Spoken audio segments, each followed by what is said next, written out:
어리석은 자는 생각하기를 그 마음에 하나님이 없다라고 생각을 한다라는 것입니다. 생각은 자유입니다. 우리가 어떤 생각을 하느냐에 따라서 하나님이 계십니다, 아니면 하나님이 없습니다, 누구든지 생각을 자유롭게 할 수 있습니다. 하지만 그에 따른 결과도 아셔야 되는 것입니다. 우리가 하나님의 존재를 부인한다고 해서 그 하나님이 없어지는 건 아닙니다. 그 하나님이 영원하십니다. 그 하나님이 존재하신다라는 것입니다. 그래서 오늘 성경 어떻게 있으면 어리석은 자라고 되어 있습니다. 어리석은 자는 생각하기를 그의 마음에 하나님이 없다라고 하는 것입니다. 그래서 생각을 잘해야 되는 것입니다. 그래서 여러분들의 삶 가운데 좋으신 하나님 날마다 생각해야 되는 것입니다. 동일한 예수를 만나도, 동일하게 신앙생활 하여도 어떤 사람 생각이 너무 부정적이에요. 무조건 안 된다는 겁니다. 내 환경이 안 되면 내가 할 수 없으면 하나님도 못하셔. 그래서 항상 말씀은 들어도 말씀, 환경. 사랑하는 여러분, 말씀은 환경을 지배할 수 있습니다. 말씀 인생을 지배할 수 있습니다. 여러분, 말씀으로 세상을 다스리는 것이에요. 왜냐하면 창세기 1장의 사건은 참 중요합니다. 창세기 1장에 우리 하나님께 천지를 창조하셨죠. 천지를 창조하셨을 때 어떻게 창조하셨습니까? 하나님은 말씀으로 창조하셨습니다. 빛이 있으라 하시면 빛이 있었고, 이게 말씀의 능력이에요. 하나님 움직이지 않았습니다. 오직 말씀으로 빛이 있으라 하시면 빛이 있었고, 이게 말씀의 능력이에요. 하나님이 말씀하시고 오늘 선포되어진 말씀, 내가 아멘을 받으면 내 삶의 역사는 이루어진다 라고 생각하고 마음에 소원을 품고 나아가는 자 반드시 그렇게 역사하여 주십니다.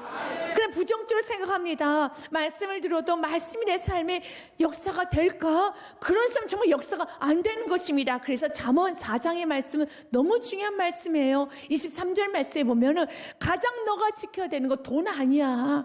너 지금 사람 관계 너가 열심히 지키는 거 그거 아니야. 너가 정말 지켜야 되는 것은 너의 생각을 지켜야 돼. 너의 마음을 지켜야 된단다. 같이 한번 읽어보겠습니다. 모두 지킬 만한 것 중에 더욱 내 마음을 지키라. 생명의 근원이 이에서 남이니라. 죽고 사는 문제는 여러분의 마음에 달려 있습니다. 여러분 어떤 마음을 품고 있느냐, 어떤 생각을 하느냐에 따라서 여러분 인생이 죽을 수도 있고 여러분 인생이 살 수도 있습니다. 어떤 환경에서도 좋으신 주님을 가슴에 품고 항상 나를 사랑하시고 내게 최고의 것을 주시고 항상 내 주위에 있는 모든 사람들 나를 다 지지하고 있어. 여러분 생각에 따라 변화가 돼요. 여러분이 어떤 생각을 따라서 여러분 주위에 그런 사람이 모여든다는 것입니다. 항상 나는 축복자예요. 내 주위에 있는 사람들 항상 나를 지지해줘. 항상 나를 돕기 위해서 레디하고 있어. 천군 천사가 레디하고 있어 라고 여러분 생각한다면 그 생각대로 되는 거예요. 그 생각대로 된다는 것입니다.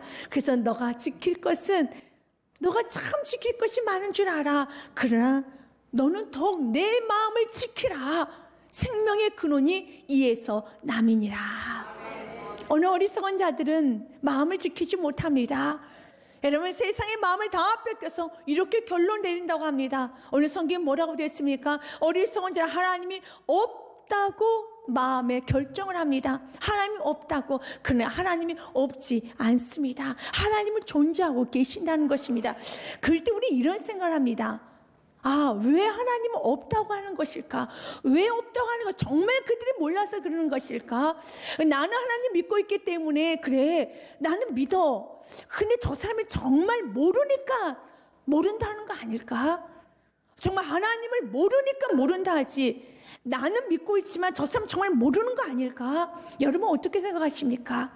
여러분 하나님을 믿고 계신 줄 압니다. 여러분 하나님의 존재를 알고 있습니다. 근데 어떤 사람을 보면 저 사람은 하나님을 모르는데, 하나님이 정말 모르니까, 믿고 싶어도 믿어지지가 않으니까, 모르니까 안 믿는 거 아닐까? 라는 생각을 할 수가 있습니다. 사랑하는 여러분, 우리 하나님은 공평하신 하나님이에요. 하나님은 저와 여러분만 사랑하는 것이 아니라 하나님 모든 인류를 사랑하십니다. 하나님은 오늘 또 구원을 베풀어 주시기를 간절히 원하시는 분이 하나님이시에요. 그래서 아버지의 긍휼이 적다라고 말하면 안 되는 겁니다. 아버지의 긍휼, 아버지의 자비는 넘쳐납니다. 왜 그들이 하나님을 모릅니까? 정말 하나님께서 비춰주지 않아서, 하나님께서 가르쳐주지 않아서 그들이 정말 모르기 때문에 안 믿는 거 아닐까? 아닙니다. 성경 이렇게 되어 있지 않아요. 성경 로마서 1장 19절 말씀에 보면은 그들 모두에게, 우리 모두에게, 이 세상 모든 인류에게 알만한 것들을 주셨다고 그랬습니다. 이는 하나님을 알만한 것이 그들 속에 보임이라. 하나님께서 이를 그들에게 보이셨느니라 그랬습니다. 보이셨습니다. 그래서 결론은 20절 말씀이 참 중요해요. 같이 읽겠습니다. 시작. 창세로부터 그의 보이지 아니하는 것들 곧 그의 영원하신 능력과 신성이 그가 만드신 만물에 분명히 보여 알려졌나니 그러므로 그들이 핑계하지 못할지니라 그랬습니다. Without excuse, 죄송합니다 할 수가 없다라는 거. 왜냐하면 분명히 clearly seen, 분명히 보여졌다라는 거예요. 무엇이? 하나님의 능력이. 여러분, 하나님은 어떤 능력을 갖고 계시는지 우리는 손으로 만질 수도 없고요, 우리는 어떻게 표현할 수는 없어요. 근데 성경은 이렇게 말합니다. 그의 영원하신 능력과 신성이 그가 만드신 만물에 분명히 보여 알려졌나니 그러므로 결론이죠. 너희들은 excuse, 핑계할 수, 미안하다 말할 수 없다라는 거예요. 몰랐습니다, 죄송합니다, 내가 몰랐습니다 할 수 없다라는 것입니다. 이걸 기억해야 돼요. 믿지 않는 거, 여러분들이 그 은혜를 거부하고 사는 거, 예수님이 없다고 사는 거, 은혜 안에 거하지 않는 거, 이건 자유입니다. 어떤 생각을 하고 사는 건 자유입니다. 하지만 그 생각의 결과도 우리가 책임져야 돼요. 왜? 오늘 말씀에 너희들이 분명하게 난 너희들에게 가르쳐줬어. 분명히 가르쳐줬어. 그래서 이걸 믿어야 돼요. 아직 예수님 영접하지 않은 사랑하는 사람도 있으니까 이 말씀을 잡고 기도하십시오. 주님, 분명히 저 남편에게도, 저 자녀에게도, 분명히 저 이웃에게도 반드시 하나님은 분명하게 보여주심을 믿습니다. 이제 이 은혜 앞에서 엎드리게 하여 주시옵소서. 이제 욕심을 내려놓고 죄를 사랑하는 그 욕심과 탐욕을 내려놓고 주여 은혜 베풀어 주시고 다시 돌아오게 하여 주시옵소서. 이 말씀 붙들고 기도할 때 주님, 당신의 사랑과 당신의 긍휼은 무한하군요. 분명히 보여주셨군요. 나는 내 남편에게 주님께서 보여주지 않으셔서 내 남편에게 무관심하여서 관심이 없어서 아직도 더딘가 참 마음이 속상했는데 오늘 말씀은 그게 아니군요. 하나님 분명히 보여주셨군요. 하나님 꿈을 통해서, 환경을 통해서, 길거리를 다니면서 모든 마음을 통해서 다 보여주셨어요. 그걸 믿고 주님, 그런데 왜 돌아오지 않습니까? 이유는 한 가지예요. 욕심. 그래서 오늘 성경은 말합니다. 어리석은 자는 하나님이 없단 말을 해요. 대표적으로 구약에서 어리석은 자를 지칭하는 인물이 나옵니다. 나발이라는 인물이 나옵니다. 나발의 뜻은 어리석은 자예요. 그래서 그의 어머니가 태어날 때부터 야, 너 나발 너 어리석은 자야 라고 짓지는 않았을 것 같아요. 그런데 얼마나 어리석은지 사람들은 그의 이름을 나발이라고 불렀습니다. 나발 넌 어리석은 자야. 그 어리석은 자가 부자예요. 세상에 어떻게 어리석은 자가 부자가 될 수 있어? 그럴 수 있습니다. 여러분, 양떼가 3,000마리를 갖고 있습니다. 염소가 1,000마리를 갖고 있습니다. 놀라지도 않으시는군요. 굉장히 부자예요. 여러분, 양떼가 3,000마리입니다. 여러분 또한 염소떼가 1,000마리라는 게 엄청난 부자입니다. 그런데 그때 양털을 깎는 시기가 됐어요. 지금 우리나라로 말을 한다면 추수 때라는 겁니다. 우리 추수 때는 어떻습니까? 지나가는 사람들에게도 같이 나눠 먹고 떡잔치도 하고 같이 밥도 먹고 이런 기분 좋게 우리가 잔치하는 날이지 않습니까? 다윗이 신하를 보냈습니다. 신하를 통해서 말을 건넸어요. 정중하게 부탁합니다. 너는 가서 나발 집에 가서 이렇게 말하여라. 선생님, 나발 선생님, 이제 우리에게 먹을 것을 같이 나눠 먹었으면 좋겠습니다. 먹을 것을 좀 나눠 먹자고 정중히 가서 전해라 라고 말합니다. 여러분, 그렇다 해서 지금 다윗이 그 어리석은 자에게 무작정 요구하는 건 아니에요. 다윗은 나발의 양떼를 지켜줬어요. 그와 다윗의 용사 600명이 외적의 침을 다 막아준 것입니다. 그래서 양떼가 잘 자랄 수 있도록, 외적이 그 양떼를 다 훔쳐가지 못하도록 다윗의 군대가, 다윗의 그 용사 600명이 진을 치고 있었기 때문에 외적들이, 여러분, 도적들이 들어올 수가 없었다는 겁니다. 그걸 누가 합니까? 나발이 알아요. 나발만 합니까? 이 사람 다 안다는 겁니다. 여러분, 어떤 굉장히 강한 사람이 여러분 그 마을을 지키고 있을 때 어떻습니까? 그 마을 안에 있는 사람 너무 편한 거예요. 그래서 이제 그가 양털을 깎을 때쯤 되니까 그의 마음에 이런 마음을 갖고 있는 거예요. 야, 우리들이 이렇게 지켜줬으니까 우리 신하들, 우리 용사들 좀 당신들이 좀 먹을 거 좀 나눠줘서 우리 용사들 우리 참 너희들 지켜줬던 우리 용사들에게 기쁨을 좀 주지 않으면 얼마나 좋겠느냐. 기쁨을 좀 주자. 그런 선한 의도였습니다. 그런 선한 의도였어요. 그래서 다윗이 생각하기에는 당연히 주겠지. 은혜로 알고 당연히 주겠지. 그런데 역시 어리석은 자예요. 이름이 나발이라는 겁니다. 먼저 나발에 대해서 사무엘상 25장 말씀 3절에 보면 그를 이렇게 소개합니다. 그는 완고한 자를 소개합니다. 그 사람의 이름은 나발이요 그의 아내 이름은 아비가일이라. 그 여자는 총명하고 영묘하고 아름다우나 반대로 남자는 완고하고 행실이 악하며 그는 갈렙 족속이었더라 그랬습니다. 행실이요 악합니다. 완고합니다. 그러면서 다윗에게 이렇게 말합니다. 다윗이 먹을 것 좀 나눠 먹자고. 당신들 지켜줬으니까 우리 병사들 좀 먹을 것 좀 나눠서 기분 좋게 오늘 잔치를 좀 벌이자고. 여러분 과한 거 아닙니다. 그런데 그가 10절과 11절 말씀에 나발이 다윗의 사관들에게 대답하여 이르되 다윗이 누구이며 이새의 아들은 누구냐. 요즘에 각기 주인에게서 억지로 떠난 종이 많도다. 완전히 시침이 뚝 떼고 무시해버리는 거예요. 야 다윗이 누군데? 아니 요즘 그 주인집 떠난 종들이 많다는데 그 종 중에 한 사람이 누구야? 정말 나발이 몰랐을까요? 어떻게 다윗을 모를 수 있습니까? 그럴 수가 없어요. 그래서 11절 말씀에 내가 어찌 내 떡과 물과 내 양털 깎는 자를 위하여 잡은 고기를 가져다가 어디서 왔는지도 알지 못하는 자들에게 주겠느냐? 난 모르겠어. 어디서 온지도 근본도 모르는 사람에게 내가 왜 나눠주냐는 겁니다. 사랑하는 여러분 어떻습니까? 매를 벌지요. 매를 버는 거예요. 여러분 너무너무 악하다는 겁니다. 어찌 그리 은혜를 모르냐는 것입니다. 어찌 은혜를 그렇게 모르냐는 것입니다. 그러면서 모른다고 시치미를 뚝 떼는 거예요. 마치 전혀 은혜 받지 않고 전혀 보호받지 않은 것처럼.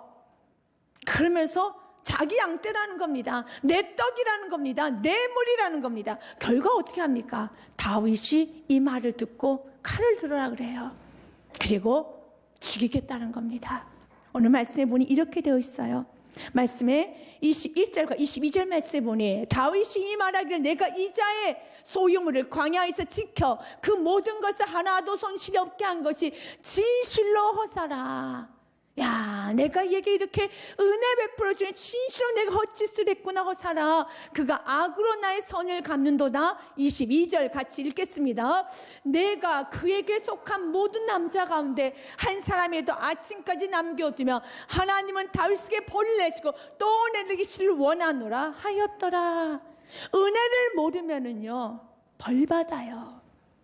여러분 핑계하지 못합니다. 이미 은혜를 충분히 주셨다는 것입니다. 믿지 않은 자들에게 은혜를 주셨습니다. 믿는 저에게 은혜를 주셨기 때문에 그 은혜를 모여서 난 모르겠어. 마치 나발, 어리석은 나발처럼 누군데? 은혜가 뭔데? 하나님 뭔데? 뭐 했는데? 난 모르겠어. 신앙생활 10년 했음에도 불구하고 내가 좀 은혜를 받았음에도 불구하고 무엇 때문에? 나눠 먹기 싫으니까, 욕심 때문에, 죄 짓고 싶어서, 그 탐욕 때문에. 여러분 은혜를 모른다고 해요. 하나님을 모른다고 합니다. 이건 너무 큰 어리석은 행동이에요. 공급제는 하나님, 지켜주시는 하나님, 보호해주신 하나님, 그 하나님을 조그만 사탕 때문에, 그 조그만 먹을 것 나눠 먹기 싫어가지고 모른다고. 마치 은혜는 전혀 모르는 것처럼, 하나님은 전혀 모르는 것처럼 나발처럼 말한다는 겁니다. 다윗이 누군데? 요즘 집 나간 종들이 많다는데, 집 나간 노예들이 많다는데 뭐 그 중에 하나인가 보지, 난 몰라. 여러분 참 어리석다라는 것입니다. 우리는 주님 앞에 겸손히 살아야 되는 것입니다. 하나님이 공급자예요. 하나님이 보호자입니다. 하나님이 지켜주신다는 것입니다. 그런데 인간에는 이 욕심, 탐욕 때문에 이런 일을 해요. 그래서 야고보서의 말씀을 꼭 기억하셔야 돼요. 욕심은 죄를 낳습니다. 죄는 곧바로 사망으로 간다는 겁니다. 오직 각 사람이 시험을 받는 것은 자기 욕심에 끌려 미혹이 된대요. 내 욕심 때문에 미혹을 받는 거예요. 그래서 15절이 결과죠. 같이 읽겠습니다. 욕심이 잉태한 즉 죄를 낳고 죄가 장성한 즉 사망을 낳느니라. 이런 자녀를 키우다 보면 자녀에게 이상한 행동을 한 번씩 자녀를 볼 때가 있어요. 이상한 행동을 볼 때가 있습니다. 자녀가 맛있는 과자를 먹고 있습니다. 아이스크림 먹고 있습니다. 뭐 사탕을 먹고 있습니다. 그럴 때 좀 먹는 것이 모습이 조금은 불편하게 먹는 것처럼 보여서 뭐 껍데기를 좀 까주고 싶거나 뭐 여러 가지 것 때문에 엄마가 이런 말 합니다. 정말 아무런 뜻도 없이 이리 좀 줘봐. 근데 갑자기 그 말을 듣자 아이가 눈에 눈물이 그렁그렁 고이는 거예요. 그래서 안 주려고 합니다. 그때 그 엄마는 너무 황당하잖아요. 어머 얘가 왜 이래? 줘보라니까 내가 똑바로 해줄게. 그런데 힘을 쓰기 시작해요. 그리고 안 줍니다. 안 줘요. 그러니까 엄마는 화가 나서 강력한 힘으로, 아무리 자녀가 여러분 5세, 6세, 7세 힘을 줘도 엄마의 악유의 힘은 감당이 안 됐잖아요. 뺏어버리는 거예요. 너는 먹지 마. 넌 먹지 마. 왜 그렇습니까? 그 자녀는 뭔가 모르게 내 엄마가 이걸 뺏어간다 생각해요. 여러분, 그 과자를 사준 분은 어머니, 아이스크림도 사줄 수 있는 분도 어머니, 여러분 집에 가다 팝콘 사줄 수 있는 분도 어머니. 근데 그 어머니하고 등을 돌려요. 뭐 때문에? 도대체 모르겠어요. 이게 인간의 본질적인 욕심이에요. 그 욕심을 못 나서 좀 이리 줘봐. 먹기 좋게 편하게 해줄게. 그런데 눈물 뚝뚝 흘립니다. 대단하게 눈물 흘려요. 그리고 말을 합니다. 마치 엄마가 내 걸 다 뺏어가는 것처럼 이상한 엄마로 몰아간다는 것입니다. 사랑하는 여러분, 우리가 은혜로 알아야 돼요. 우리 조그만 욕심 나눠 먹으면 얼마나 좋습니까? 은혜를 알고 더 겸손하게 주님 감사합니다. 여러분 이제 2010년도 여러분 이제는 11월 달에 들어갔습니다. 올 한 해 한 달밖에 남지 않았습니다. 이제 2달밖에 남지 않았습니다. 여러분 지금까지 살아온 것이 은혜를 기억하시길 바라겠습니다. 앞으로도 은혜로 살아가시길 바라겠습니다. 주님과 나누시길 바라겠습니다. 주님과 교제하시길 바라겠습니다. 그깟 그 사탕을 놓지 못해서 마치 하나님이 내가 주님 앞에 엎드리면은 내가 예수 믿는다 고백하며 내가 은혜 받았습니다 고백하며 뭐가 크게 내가 손해볼 것처럼 이상한 생각에 사로잡혀서 엎드리지 못하는 어리석은 인생을 살면 안 되는 겁니다. 왜냐하면 우리 주님은요, 믿는 자든 믿지 않은 자든 은혜는 충만하게 부어줬어요. 핑계하지 못할 정도로 은혜를 부어줬기 때문에 우린 변명할 수 없습니다. excuse me 할 수가 없다라는 겁니다. 죄송합니다 할 수 없어요. 죄송의 말은 없습니다. 우리는 이제 이 은혜 안에서 이제 고백해야 됩니다. 감사합니다. 고맙습니다. 그런데 그들이 떡 먹듯이 밥 먹듯이 죄를 저질러요. 그러면서 요한을 부르지 아니합니다. 인간은 요한을 부를 수 있는 은혜가 임했어요. 근데 부르지 아니에요. 왜 그럴까요? 죄 때문에요. 그러면 왜 인간이 무엇인가 부를 수 있는 그 은혜가 임하느냐면 이미 창세기를 통해서 우리가 좀 아는 것은 인간은 하나님의 형상으로 창조를 받았습니다. 하나님의 형상을 창조받았다는 것은 조물주에 대해서 창조주에 대한 갈급한 창조를 찾고자 하는 마음이 우리 안에 내재되어 있어요. 그래서 파스칼은 이런 말을 합니다. 하나님이 채워지면 절대로 채워지지 않는 인간에는 빈 공간이 있다라고 그랬습니다. 하나님만 채울 수 있는 공간이 있어요. 그런데 어리석게 이 죄인들은 하나님을 부르면 되잖아요. 근데 하나님 부르는 것이 아니라 누구를 부르냐면 각가지 우상들을 부르기 시작합니다. 그래서 우상을 숭배해요. 그래서 로마서 말씀 1장에 보면은 우상을 숭배하게 된 계기가 나옵니다. 시작점이 나옵니다. 여러분이 언제 우상을 찾게 되느냐? 내가 언제 돈을 우상 삼고 쾌락을 우상 삼고 언제 내가 두려워가지고 여러분 쓸데없는 사주 보러 다니고 쓸데없이 점집 다니고 그럼 누가 이렇다면 귀가 솔깃해지고 내가 왜 세상을 우상 삼고 살아가고 왜 내가 내 자신을 우상 삼고 살아가고 내 생각을 우상 삼고 살아가느냐? 왜 나는 피조물인데도 왜 하나님의 이름을 부를 수가 없느냐? 간절히 하나님 찾지 못하는 이유가 무엇일까? 그 원인이 로마서 1장 21절에서부터 하나씩 나와요. 21절 말씀 보면 하나님을 알기는 알아요. 그러나 영화롭게도 아니하고 예배하지도 아니하고 감사치도 아니하고 오히려 그 생각이 허망하여 미련한 마음이 어두워졌나니 했습니다. 감사 안 하면 예배 안 드리면요 결국 우상 섬기게 되어 있습니다. 그런데 하나님께 예배하지 아니하며 하나님께 감사치도 아니하면 결국 하나님과 원수됩니다. 22절 말씀에 그리고 스스로 지했답니다. 스스로 취했다는 게 무엇입니까? 자기 생각대로 살아요. 자기 계획대로 살면서 아주 자기 잘난 맛에 살고 있다는 겁니다. 그래, 그 다음 주 말씀 통해서 우리가 은혜를 나누겠지만, 그러나 그 속에는 두려움이 아주 많아요. 그러나 그들은 생각합니다. 난 스스로 지혜롭다 생각하면서 어리석게 되어 결국은 지혜로운 자가 뭘 선택하느냐 하면 우상을 잡기 시작합니다. 이게 23절 말씀이에요. 썩어지지 아니하는 하나님의 영광을 썩어질 사람을 붙들기 시작해요. 첫 번째 우상, 사람 우상 만듭니다. 두 번째는 새, 짐승, 기어다니는 동물까지. 이젠 잡을 게 없으면 기어다니는 지렁이까지도 잡아서 우상 삼고 살아요. 가장 먼저 누구부터? 사람부터. 사람 우상 삼을 때는 저 사람이 날 도와줄 것이야. 그 사람한테 너무 잘 보입니다. 하나님 앞에서는 예의가 제로예요. 그러나 사람 앞에서는 너무 예의 발라요. 그러나 그 다음에는 그가 가장 싫어하는 일반 사람들도 저 사람 왜 저래? 라고 할 정도로 기어다니는 동물까지도 붙들고 있어요. 이렇게 돼간다는 겁니다. 기어다니는 동물 모양의 우상으로 바꾸었느니라. 그 시작이 무엇입니까? 하나님을 알지만 영화롭게 예배하지 아니하고 감사치 않으면 이렇게 결과가 온다라는 것입니다. 그래서 오늘 성경은 결론으로 말합니다. 4절과 5절 말씀에 보면 죄악을 행하는 자는 다 무지하냐. 그대 떡 먹듯이 내 백성을 먹으면서 여호와를 부르지 아니한도다. 시편 14편 5절과 6절 말씀에 보면 그러나 거기서 그들은 두려워하였으니 두려워합니다. 자기 생각과 내 생각대로 여러분 살아가지만 두려움이 있어요. 어디 안에서? 의인의 세대에 계심이로다. 하나님 의인의 세대에 계심이로다. 의인들이 산 이 세상에 살면서 자기 스스로는 교만하게 자기 스스로는 괜찮다고 말하지만 의인들 사이에서 두려운 거예요. 그 의인들이 없으면 좋겠는데 의인들 사이에서, 하나님 믿고 있는 의인들 사이에서 더 두려운 겁니다. 그래서 의인들을 향해 핍박을 하기도 합니다. 더 무시하기도 합니다. 더 모른 척하기도 합니다.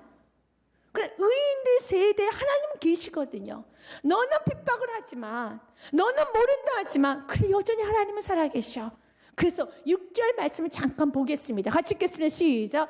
너희가 가난한 자의 계획을 부끄럽게 하나 오직 여호와는 그의 피난처가 되시다. 여러분, 가난한 자의 계획, 가난한 자는 여기서 어떤 우리 육신의 눈으로 보는 그 가난한 자를 말한 게 아니라 심령이 가난한 자를 말합니다.